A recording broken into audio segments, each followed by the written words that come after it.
Hello, Fernice. Ayan, si Ante. Kay ho, malo sa kami. Si Ante na maggawa.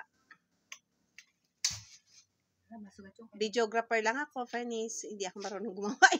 Si Ante lang. Sabihin mo halit kayo na bilanghoy sa Sabihin mo na, Ante. Kinarinig naman nila. Galing pa tong bilanghoy sa Bundok ng Tralala. bundok ng Tralala.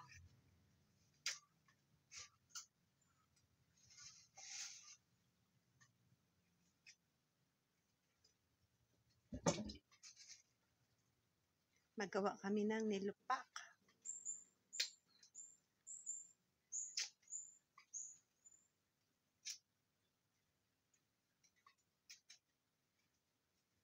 Wala na.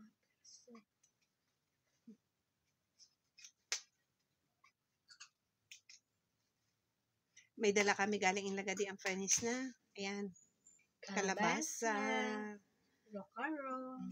Panglagay namin dyan. Ang wala lang kaming dala, jowa. Jowa talaga. Oo. Walang jowa sa bundok, Fernice. Walang dumarating. Kailan kaya darating yan?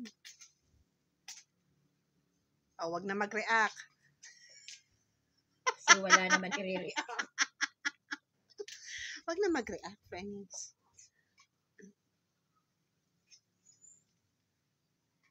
Wag na daw hanapin ng jowa, sabi ni Ante. Mag-afam na lang. Maglusak na lang. Diba?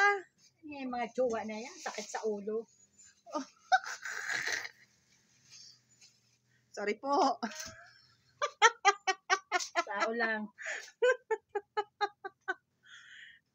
Sorry. Madali magka-jowa kung gugustuhin. Ngayon? Wala pa. Tinutubuan pala ako ng pimple. Ilan, Ante? Ilan? Isa lang naman. Okay lang kung 3. Ayun lang. Ilan ang pimple mo, Ante? Isa lang. Isa lang. O ibig sabihin, isa lang jowa mo, Ante. Wala. Kahit magkaka-pimples man ako. Siguro, Wala ka pa rin jowa. wala. Ayaw man din tumibok ang puso ko. Oh my God. Kaya tama na to. Maglusak na lang. Kamuting kahoy. Ha? Galing pa sa bundok ng Tralala. Oh. Masarap kaya maglusak lalo na yung umuulan. Si Erika, sabi sa akin, Ate, ano gawa mo? Nag-message ang aking bunsong kapatid. Ate, ano gawa mo? Eto, nananawagan sa online ng jowa. Kung meron man dyan, bibili namin. Eto, nananawagan sa online ng jowa.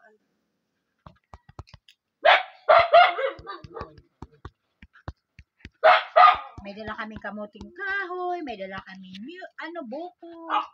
Galing po kami sa bundok. Diba? May kalabasa. Jowa lang talaga, Fernice. Wala Jowa lang kaming talaga. dala. Wala. Sino man ang madadala na jowa sa bundok? Wag mag-isip, ha?